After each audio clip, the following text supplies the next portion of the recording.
This is The Good Life, and this is Why Vote. I am with my co-host, Thuso Motshehwe, alongside the president of the Botswana Congress Party. Good afternoon, gentlemen. Good afternoon.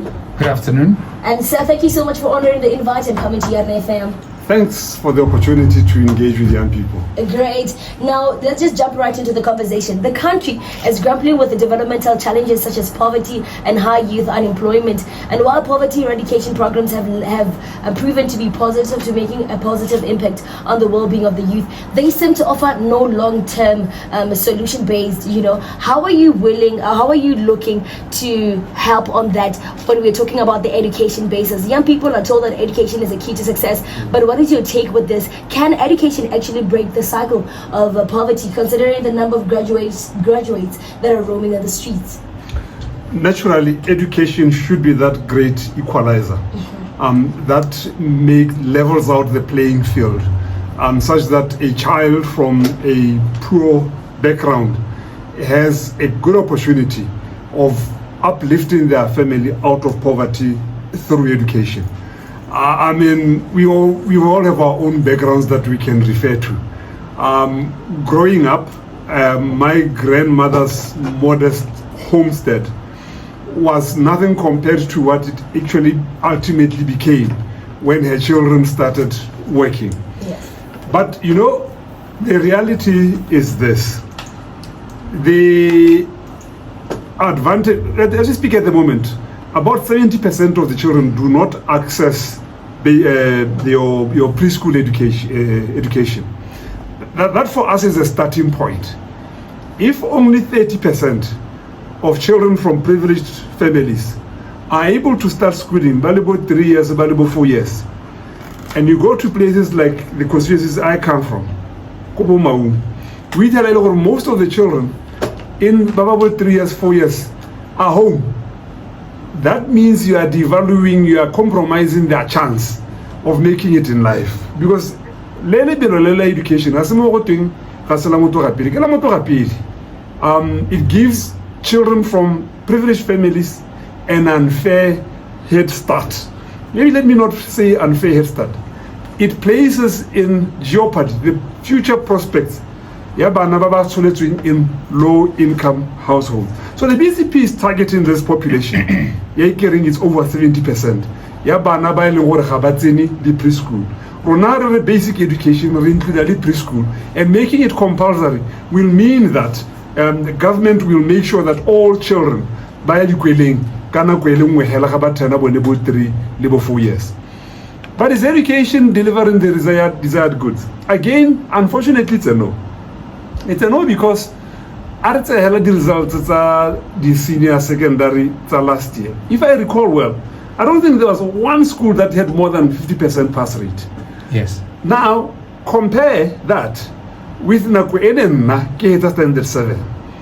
My parents shipped me out of Sleepy Pigwe, Bankisa Kale to St. Joseph's, because the school had a pass rate of over 90%.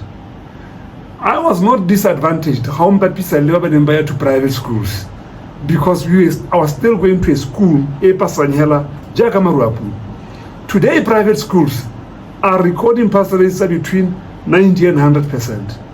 Public schools are below 50%. Again, we are disadvantaging affording private schools. If education is to be the great equalizer, even the quality of the education should be consistent. Is it a private or public school? So we commit ourselves to making sure that more than 50% of the schools by 2029 are able to register pass rates that are above 50%. Alrighty, a very interesting chart. And if you're tuned in, please engage on +267 39 11066. And right after this, we're going to be talking about the quality of education. Saleshando, I just want us to look at something which I would believe it's a scourge, and it is affecting mostly young people, children, and especially women. Gender-based violence. Yes. We just lost a socialite yesterday due to this. What is it that the Botswana Congress Party intends to do? I know there are commissions that have been set up. We're still waiting for reports to know what needs to be done. Botswana Congress Party, in terms of protecting women and children against violence. Well, two things that I would like to raise, Kakanyuni. So one of the reasons, the realities, men tend to be the ones who get more economic opportunities. I don't know if it's because we are a mineral-led economy, and the biggest sources of employment naturally that's when but there have also been reports that indicate that sometimes there are instances where a woman with the same qualification and same experience doing the same job would be paid less than a man. Now, part of this abuse goes back to the economy. If too many women tend to be dependents, it makes it a little bit more difficult for you to walk out of an abusive relationship. Because a lot of the time, the red flags are there around these relationships. It's a breadwinner. There's also the issue here, investing as a country in educating the young male Motswana. Or you have a responsibility to look after the weaker one. Being physically endowed with greater physical strength, that is on its way. So we are going to have to invest in that. But most importantly, we need to have to invest in building strong families. We do one of these things that has always worried me. Where the biggest employer being government, you can have a and you decide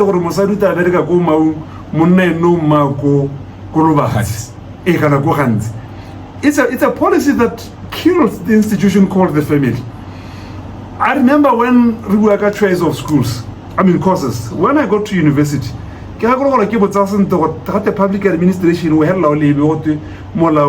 my father worked as Molaudi, and he was all over the country.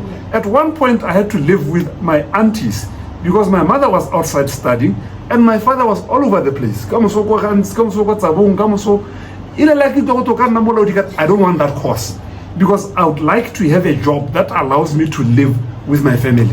So up until we as a nation have a leadership that can say, let's have a plan for building stronger families. Stronger families will build stronger communities, and stronger communities will give you a strong nation. One thing that I've also picked with, there was a debate on social media this morning that, one of the things that contribute to this, rising GBV, and especially from the perpetrators, the males, is that when young girls are being taught responsibilities at home, young boys are allowed to go and play in the streets, and they come back in the evening, they are exhausted. Nobody teaches them anything. They pick these things from their friends in the streets. How can we address this? Because we pick it from a young age. Unfortunately, there is, no one is taught to be an adult. And I think it's something that we need to reflect on. Earlier today, I was talking to some other people, and I gave them an example here. The family that I grew up in. I have 4 younger brothers, I have no sister. But my mother made a deliberate effort to keep importing females into the house, if I may use the word importing. Our cousins, it would be mandatory, and she was deliberate. She wants to teach us to relate with females. And for us, she insisted on us doing what we consider the female responsibilities or duties. My wife has always known, even from the time that we were dating, I don't sit down.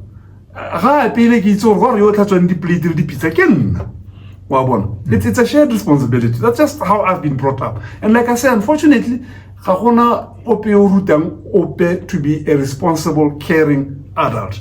It's something that we need to reflect on. It doesn't happen by chance. You've got to invest in building people who can respect each other as different sexes or genders. The commission that was set up, and I think it was led by Mapumapi, has it borne any fruits? Because during that time, it was set up during the lockdowns when women were brutally abused by partners and children. Have you seen the results? What is BCP intending to do if they were to be elected government from the 1st of November? Well, you know what? We certainly are not improving. That's why really this high statistics, let's say, because yes, maybe GBV, we are looking more at two people who are cohabiting and one is abusive. But there's also just the incidents where the capital, more when it comes to rape. It's multifaceted. I mean, I talked about the economic inequalities. But also when you have an idle population, too many people sitting home not doing anything. That's why we rank high on or rather low on the happiness index. We are a happy, frustrated nation. And it's getting worse. But a government that will open up opportunities, that will create jobs, you can also expect other things without them being necessarily the target. I mean, people nowadays choose cities based on amongst other things for the safety thing in there. We're becoming we're building violent neighborhoods. It's now difficult to go out for a walk in the evening. Will you be mugged or not? Mm-hmm. I want us to swiftly move into another subject, health facilities. Yes. You know, where we still see, and I think it was a big issue in the last 2 years, where health facilities, public health facilities are running out of drugs. We are currently experiencing a drain of our health workers now moving to other countries. What is BCP intending to do to improve the health sector in this country? Well, part of the solution, address the issue, conditions of service, if it's going to turn out, or you will earn more in another country for the same job that you do in Botswana, it's logical. You migrate. And the only way we can keep such talent is to make sure that we pay comparative salaries for the health sector. Baba Mwa are not about money. Baba Mwa are saying, now I'm leaving because I can't work in a hospital. Painkiller for my patient. It's frustrating as a healthcare worker. And again, I will give myself as an example. Not long ago, public health was as reliable as private health. I grew up with a heart condition. It took a visit to a public hospital. And there was appropriate intervention. And I was able to go back to school. Can that happen today? No. And that is why the BCP, even to reduce the burden on the health sector, but prevention is better than cure. How do we prevent some of these diseases? We are proposing a 2-year know your health, if I may use the common jargon, know your customer. Yeah. Know your health status. Not long ago, 2 years ago, I went for such a test and was able to be told, I actually am developing cancer cells. I've got cancer cells in my body. Imagine how I would have just sat home. And the day I get an hospital where I need a bed, and I'm maybe at a stage where I may never recover. It drains the health sector. So part of our plan of avoiding congestion, we should know the health status of the nation we need. And that check every 2 years will help. We are heading into elections in the next 8 days. My question is, we have been observing what has been happening in this country with regards to voter registration, the advanced voting that occurred this weekend. What is your impression about it? I understand you had issued a statement or a video indicating that you are likely to take the IEC to court. What is the status right now? Okay, I can confirm that we are headed to court. The case will certainly be registered within the next 24 hours. We're heading to court because the IEC is refusing to deliver on basics. The IEC is refusing to give us the electronic copy of the voters' roll, our reading of the law. We've picked a number of irregularities. There are a number of people who have duplicate registration. That needs to be cleaned up. But for you to do a comprehensive check, you need the soft copy. You can't do it also with the hard copy. Thanks to our team, Ka di hard copies tse ba nang le tsone, they've been able to pick some, and we hope court will understand what we are saying. I'm not surprised we had a messy election this past weekend. Anyone who benchmarks in Zimbabwe is headed for the dirty route. Right. Back on that question, yes. Education, or is it a key to success? I just wanted to find out, what are the challenges our public education? The pass rate continues to decline over the years. I don't think it was the first time when the average pass rate was below 50% the previous examinations. It has been declining for quite some time. And the second question is, the tertiary institutions continue to have graduates who, 15,000 each year, who go into the streets without any prospects of employment. As the Botswana Congress Party, where are you going to get these job opportunities for the youth? Okay. Why is the quality declining in public schools? You know, let's compare ourselves to other countries. One of the countries that get the education system at the public ki Mauritius. Because people are observing the top of Mauritius. And when we in public schools, I was shocked by the quality of the infrastructure educated that day. A public school, primary school, we tell with a boundary wall, okay, with a security man or security woman at the entrance, paved, or this would be nicely done lawn in the area. How are we a private school? There's hardly any difference. Good quality tables, air-conditioned classes. That's good as our government. And I was asking someone then, why would anyone take a child to a private school? No, it's actually, those are for the very wealthy. For the holiday, we are going to do some ice skiing, this, you know. But, and you can understand what Botswana. How is this a private school or public school? You don't need to say a name. So sometimes when you talk about the what they tell the citizen and the hinge, what they tell a blackboard was the much in mala, is a label black, what they tell the tafule, Terisalekani, what they tell the book at the shorter, what they tell a Muruta Banobido and temporary teach. Go to public school. So it's very easy. So we've taken our eyes, our government has taken its eyes off the ball. The good thing about this is that it can be fixed. This thing can be fixed. Education. Look, St. Joseph's was nowhere close to the quality of infrastructure that our friends got. But we had all the basics.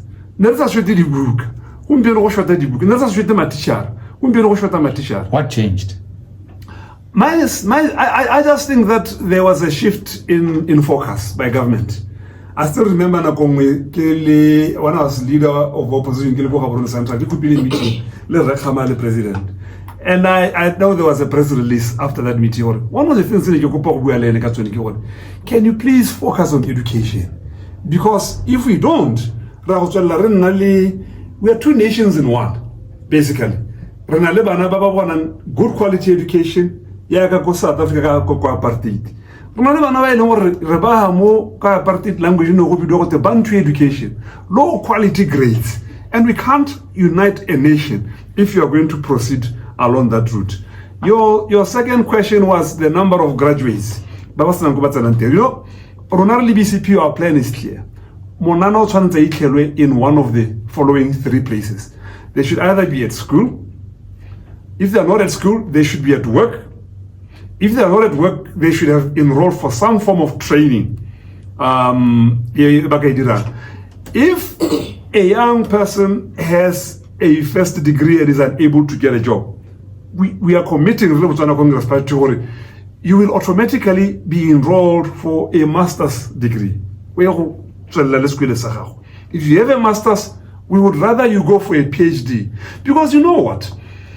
Assume you don't get a job in Botswana, but you are holding a master's degree, a PhD. You become marketable internationally.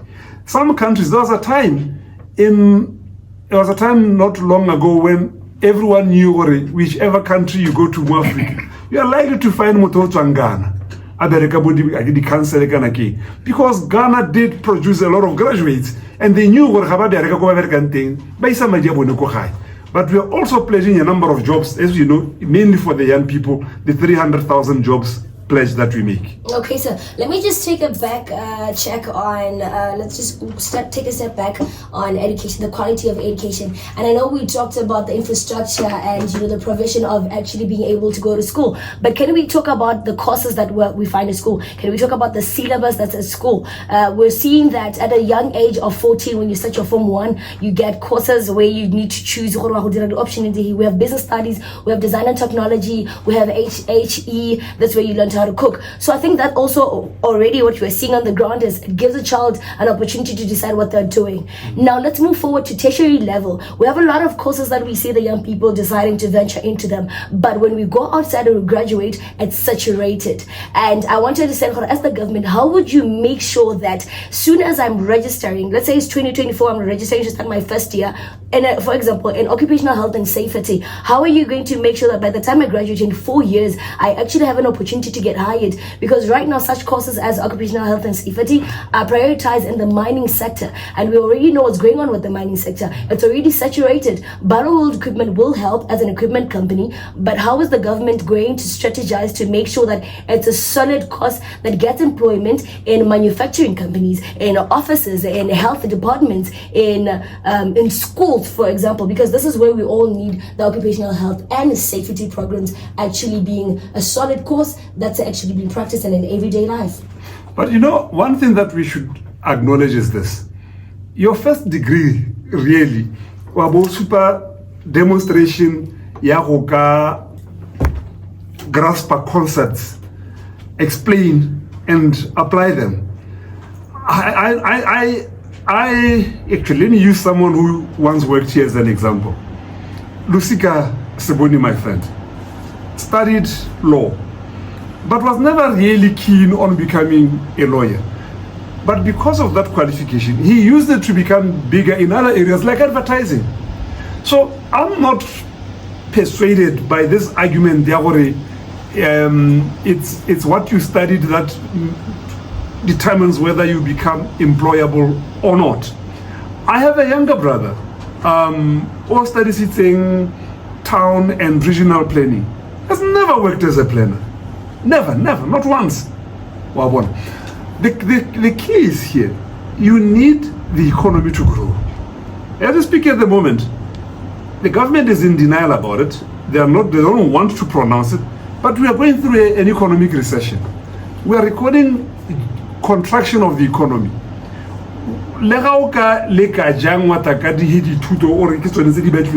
The reality is that the economy is so badly managed that it is going to shed jobs.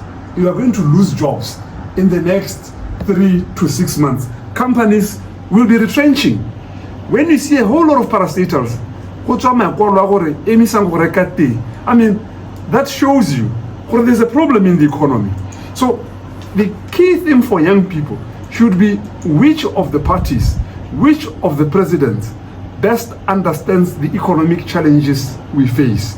Which of these presidents is able to acknowledge there is a problem? Because the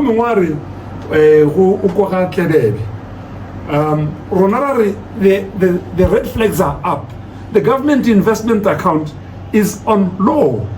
The foreign reserves are at the lowest level in a number of years. Diamonds are not being bought. There will always be repercussions. When a head of state engages in a language that demeans investors, you will see a downturn in investment. It's already a body that our diamonds are not being bought, but our neighbors' diamonds are being bought. Yes. Okay. Okay, let me wrap up this one with him, sir. No, sir, I hear you, and let's just, as a youth, let me say I'm representing the youth that are outside that do not have the opportunity to be in the studio. I'm just a mere child. Yeah. I'm a youth from a very undeveloped village in Botswana. I have studied for a course that I genuinely felt at that time that's what I wanted to work. But because I can't find the job, I'm a radio presenter. And you talked about studying to actually just get the ropes and the skills and going out there into finding what I could do. So what I want wanted to do is what I studied. I still can't find the job for it. What I'm pushing right now is talent, but I decided, and I'm genuinely deciding, I don't want to follow passion. I don't want to follow talent. I want to follow skills that will actually put food on my table. So if you're saying that, are you saying to a young Botswana that's starting their first year, course your studies,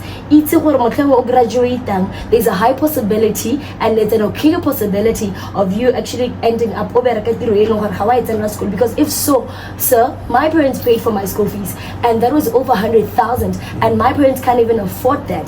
So I went to school for 4 years being paid over 100,000 only to come back and become a radio presenter. I'm not saying it's a bad job. You're looking at it differently. Okay, sir. What you are explaining to me is a case of what you call underemployment.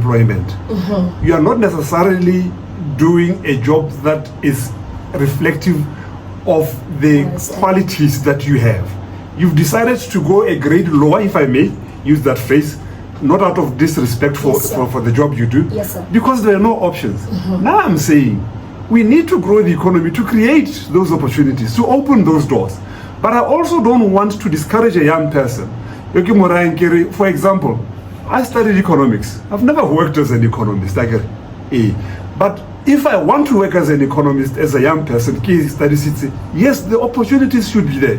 But what I'm also saying to you is that in the event you are unable to create the job you want, you should have an option of saying to us as government, here I am, I believe I want to progress my education, we will sponsor you.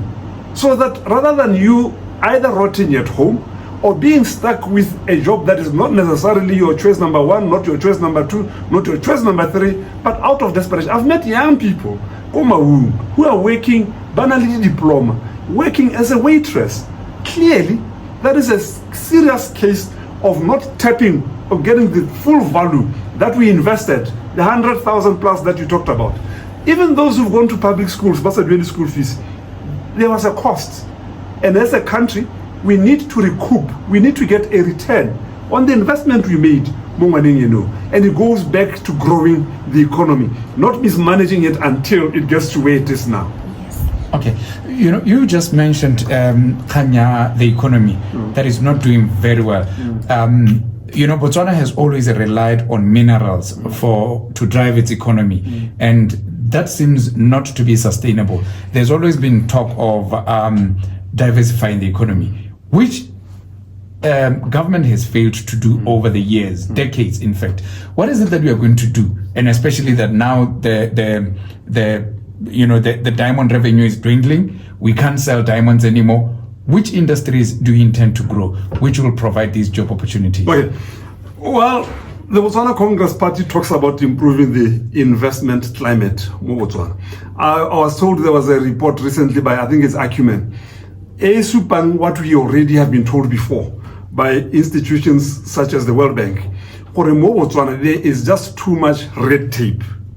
And again, I'm going to go back to my constituency. And because only last week, I was visiting a company. It transformed the koloi, your Land Cruiser baki, to guide as a tow vehicle. With specialized seating. They are employing over 70 people. They are exporting these vehicles to neighboring countries. For more than 5 years, can we be allocated land and grow the company? Tourism. For the 5 years I've been MP for Maun West, endless questions go Parliament, trying to ask Minister Mzwinile, why can't you renew the lease? No, to expand, even to renovate. Sometimes to renovate a camp, model terrain, you are looking at 15-20 million pool. Who is going to renovate? Only uncertainty, business uncertainty created by government. So the biggest problem, Botswana, is a government that does not understand how to grow the economy, how to open doors for potential investors. And as a result, some of those people are operating in a lot of different countries. That's my dear boy. There is an investor in the tourism sector, for many years. His biggest operations have been in Botswana. Now, by the end of this year, his biggest operations will be in Rwanda. Why? Because doors are closed. Botswana. Government takes pleasure in frustrating economic growth. That is the reality we are facing. What is it that you can say to a young Botswana who wants to go into the tourism sector, as you have said, which is an industry that can provide job opportunities for them? What hope does the Botswana Congress Party have for them? Well, we talk a lot about downstream value-adding ventures. Tourism, for example, the biggest part, by the way, a lot of people think, hey, there's a lot of business even outside that. For example, marketing and attracting clients here. Also, a big company where you are just marketing the Botswana products. If someone says, the Chwabia proposition works for me, you place them there, you get your commission. But you can't achieve that if there is over-regulation. You can't achieve that if there is issues such as internet connectivity. You can't achieve that in your area. So it's about fixing the small things. There are other opportunities around tourism. A lot of those hotels operate solar. Why can't we go big on green energy? Our neighboring countries are able to draw from these green accounts more than us, because now we are lagging behind. We don't have an aggressive plan, and that is what the BCP is proposing. Opening up these new economic sectors. We do have lots of messages coming through, and before we took that quick break, the question was, I have a question. Why is it that there's no opposition unity when we're about to go for elections? And if we're serious about change of government, then we should be united for a common goal. Okay, let's understand this. It's got to be unity based on certain principles, I get it, or certain values.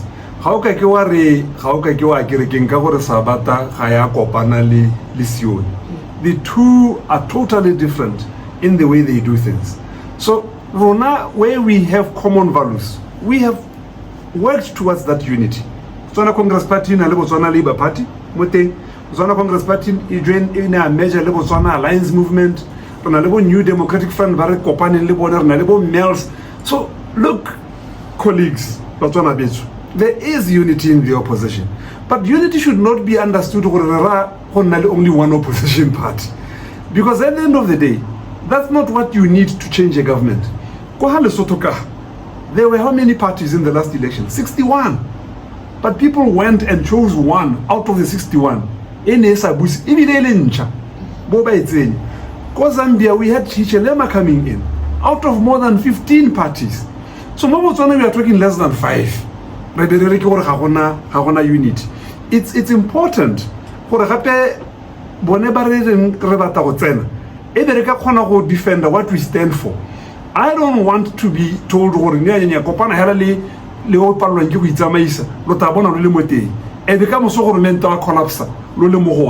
I am confident that around the BCP we have built a unit of different political persuasions. These are meaningful changes in Botswana. Every voter should go out and vote for the strongest MP.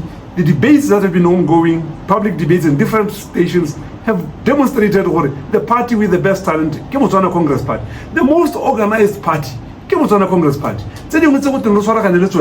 With even less than 100 days to elections, they are in court.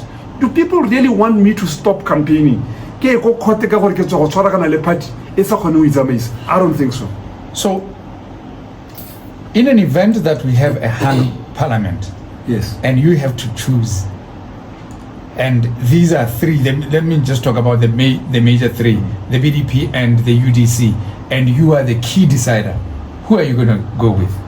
Well, based on what your explanation. My option one is very clear. Yeah. Is to get 31. We are working on that, and we think we are very close to getting that 31.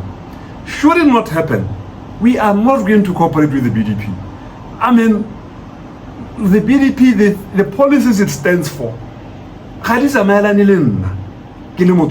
Why would I start working as a or volunteering my entire youth life, losing the time they come to bring out the BDP? through the back door. If the BDP fails to get 31 seats, it's out of government. We will talk to the other parties, not the BDP. Okay. Now, sir, before we let you go, a very interesting conversation grabbed my attention this past week when I was at the shops, and the lady's talking to her colleague Mutirong Ari. Kana you're mo top hand this weekend. How we see it? So I'm thinking maybe already manifesto, obviously. So she says, the other friend says, yeah, because and it brings me back to what's actually a challenge right here in BW, drug and alcohol abuse. It's a very, very, very problematic issue that we're facing in Lebanon. You talked about idle hands, idle minds. So how is your party looking to eradicate, if not curb, this problem?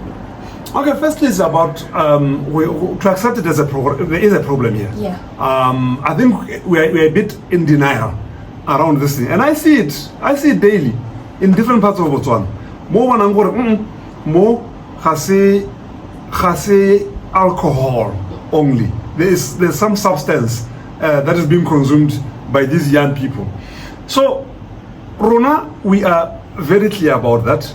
And when I was still a representative of Rona Central, I push very strongly for set up proper rehabilitation centers.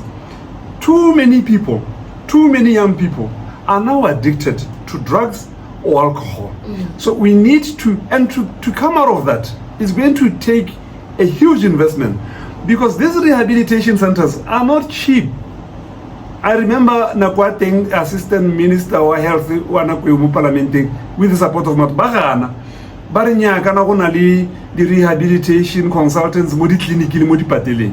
That's not a rehabilitation center. So we are committed to setting up proper rehabilitation to get our young people back to normalcy. But you see, you need to rehabilitate them. Once they've dried up, they are clean. There is something productive for them to do, and that is why we are talking. We may seem obsessed with job creation, because a young person who is meaningfully employed is less inclined to drift towards alcoholism than Yoile is actively employed. And this is not to say, but alcohol mustn't be understood to be saying that. So. These are all the interventions we are proposing. Getting young people back into sports. It's been 6 years without school sports. We need to bring back school sports. And that is why the BCP manifesto is talking about a working calendar. Incorporate sports. We are further making proposals as BCP to use retired sports icons and motivate young people to do well in whatever they do in sports. I still have people where oh wow, is this Tumideka? Because I used to sit there just to watch him. Now, this is sort of influence that these people have on young people. Some will be very happy. Amos, you're now in the medal. Kiyoki athlete. He's engaged by government. He goes around schools motivating and training. It will make a big difference. I don't want to see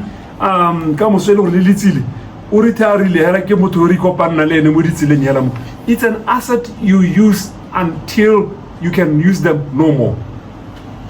Are you willing Are you willing to publicly declare this is what I've got? I've made that commitment. And this is I've gathered my property and my assets. In fact, disclosure forms to refill the Rima Parliament. How can they be accessed by the public? I get to a radio station in Salona. I'm headed to that office to ask them to give me a copy of my register. This is what I had as at the time I declared last year. And we're having a press conference tomorrow. I've made a commitment that I'm going to make it public, because I want to be head of state, and I don't want anyone suspecting that I am using my influence, my position, to enrich myself and my family. At the end of the term, if we get into government, I should be able to say, this is where I was when I came in, and this is where I am as I go out, to demonstrate to her. So yes, I will publicly share that register. You will get a copy tomorrow. And thank you so much, sir. And thank you so much for you tuned in when I'm We're having a very interesting conversation right here on Why Vote with the Botswana Congress Party President, Dumelang Saleshando, who is also a presidential candidate, a well-experienced politician who has been active in politics for decades. And the conversations that we're discussing were issues affecting the youth. And thank you so much for staying engaged. Keep it locked and stay tuned for more informations, discussions, and debates to help you make informed decisions. Sir, enjoy the rest of your successful day. Thank you very much for the tough questions. Thank you very much. And sir, it's